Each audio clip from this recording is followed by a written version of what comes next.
Aujourd'hui, les défis environnementaux sont partout autour de nous. Changement climatique, pollution, extinction d'espèces.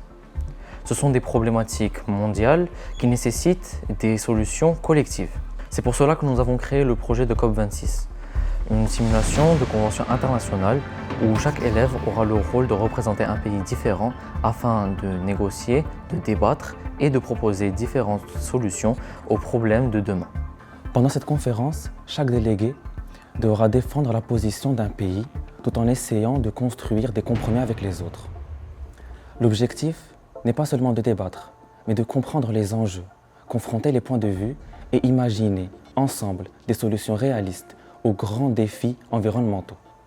Les participants seront répartis dans plusieurs comités, chacun dédié à un enjeu environnemental majeur. Les délégués devront préparer leurs positions, participer au débat, négocier et rédiger leurs résolutions, exactement comme dans une grande conférence internationale. À travers cette COP 2026, nous voulons avant tout sensibiliser et informer sur les enjeux climatiques de notre époque. C'est aussi une manière de montrer que les jeunes peuvent s'impliquer, débattre et proposer des idées afin de construire un avenir meilleur. Je vous invite maintenant à découvrir les différents comités qui contribueront activement à cette conférence et qui feront avancer les réflexions et les solutions. L'urgence climatique est devenue un impératif mathématique. Pour limiter le réchauffement à 1,5 degré Celsius, la science est formelle. Nous devons réduire de 45% les émissions de gaz à effet de serre mondiales d'ici 2030. Au comité 1, notre mission est de fixer des trajectoires de décarbonation strictes afin d'atteindre la neutralité carbone.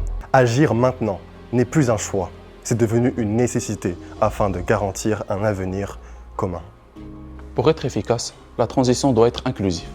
Aujourd'hui, près de 770 millions de personnes n'ont pas accès à l'électricité. Notre rôle sera de garantir des solutions à la fois justes et viables sans pénaliser les pays. Chaque espèce disparue est une perte irréversible pour l'humanité. Chaque année, plus de 11 millions de tonnes de plastique finissent dans les océans, où elles seront fragmentées en plusieurs particules. Cette pollution menace gravement la faune maritime, ce qui engendre la mort de plusieurs oiseaux et de mammifères. Les microplastiques contaminent également le poisson, l'eau et le corps humain, ce qui en fait un enjeu majeur de la biodiversité et de la santé. Nous porterons des solutions concrètes face à une réalité. Seulement 9% des déchets sont recyclés dans le monde. Notre priorité, une gestion efficace des déchets et une protection renforcée des océans. Une ambition claire, des mesures durables, efficaces et applicables. C'est un enjeu majeur car l'avenir des océans dépend des décisions que nous prenons aujourd'hui.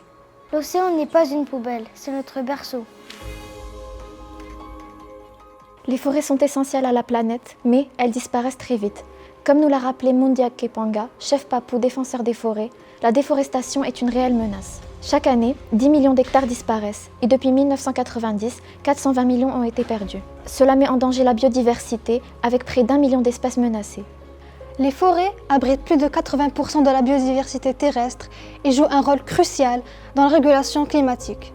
Pourtant, des régions comme l'Amazonie sont gravement touchées par la déforestation. Notre objectif sera donc de proposer des mesures concrètes pour préserver les forêts et la biodiversité tout en prenant en compte les besoins économiques et humains des populations qui en dépendent. Détruire les forêts, c'est condamner notre avenir. L'industrie et la croissance économique sont indispensables au développement des pays, mais elles ont un impact néfaste sur notre environnement.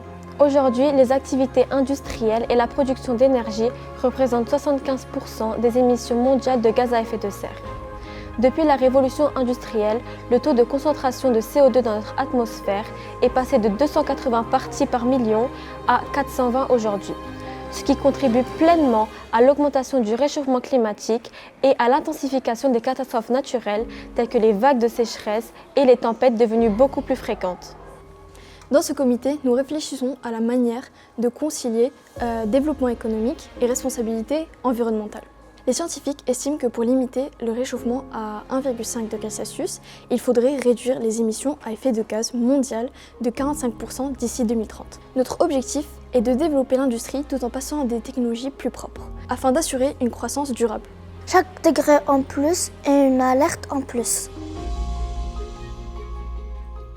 Les organismes génétiquement modifiés posent aujourd'hui de nombreuses questions scientifiques, environnementales et sanitaires. Dans le monde, environ 190 millions d'hectares de cultures OGM ont été recensés, principalement du soja, du maïs et du coton. Certains défendent les OGM parce qu'ils peuvent améliorer le rendement agricole et réduire l'utilisation des insecticides. Mais leurs effets à long terme sur la biodiversité, la santé humaine et les sols sont encore à discuter. Certains défendent les OGM parce qu'ils peuvent améliorer le rendement agricole et réduire l'utilisation de certains insecticides. Dans notre comité, nous analyserons les avantages et les risques des OGM. Si elles réduisent l'usage d'insecticides de 37%, elles créent ainsi des résistances naturelles. Certaines études montrent que l'usage d'herbicides a ainsi bondi de 20%. Notre but est d'étudier ces preuves scientifiques pour mieux encadrer ces technologies. L'enjeu de notre comité est de nourrir 10 milliards d'habitants en 2050 sans sacrifier notre santé. Innover, oui, mais sans mettre en danger les vivants. L'eau est une ressource vitale, mais menacée par la pollution et une mauvaise gestion. Selon l'ONU, plus de 80% des eaux usées sont rejetées sans traitement. Cela dégrade les milieux aquatiques et met en danger des millions de personnes, causant des centaines de milliers de décès liés à l'eau contaminée. Dans ce comité, nous réfléchirons aux solutions permettant d'améliorer le traitement et la réutilisation des eaux usées. Aujourd'hui, près de 2 milliards de personnes dans le monde n'ont toujours pas accès à une eau potable sûre. Pourtant, grâce à des technologies modernes, les eaux usées peuvent être traitées et redéployées pour l'agriculture, l'industrie ou même l'approvisionnement en eau. Notre objectif sera donc de proposer des mesures concrètes afin d'améliorer la gestion de cette ressource essentielle et de garantir un accès durable à l'eau aux générations à venir. Sans eau, il n'y a ni futur ni humanité. De nos jours, les énergies vertes jouent un rôle essentiel dans la transition énergétique et la lutte contre le changement climatique. En 2023, elles ont produit près de 30% de l'énergie mondiale, notamment grâce à l'éolien et au solaire. Cette part pourrait dépasser les 40% d'ici 2030, d'après l'International Energy Agency. Changer d'énergie, c'est changer de destin. Le changement climatique menace de nombreux sites et paysages culturels. On recense d'après l'UNESCO que d'ici les prochaines années, 60% des terres et des paysages seront touchés, tempêtes, sécheresses ou encore incendies. Un tiers des glaciers pourrait ainsi disparaître 2050, entraînant ainsi une montée des eaux. On recense qu'environ 58 milliards de tonnes d'eau sont libérées par les glaciers chaque année. Dans notre comité, nous essaierons de trouver des moyens de protéger ces patrimoines culturels face aux effets du changement climatique.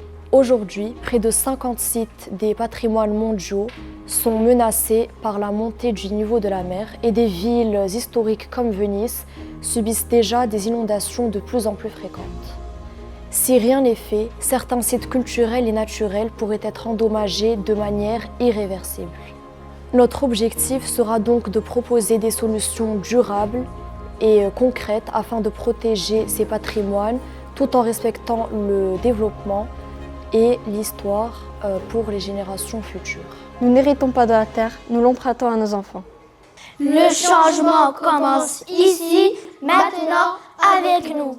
Les défis environnementaux concernent toute la planète, mais surtout notre génération. Avec la COP26, nous voulons montrer que le dialogue, l'engagement et la coopération peuvent ouvrir la voie à un monde meilleur. Bienvenue à la COP26.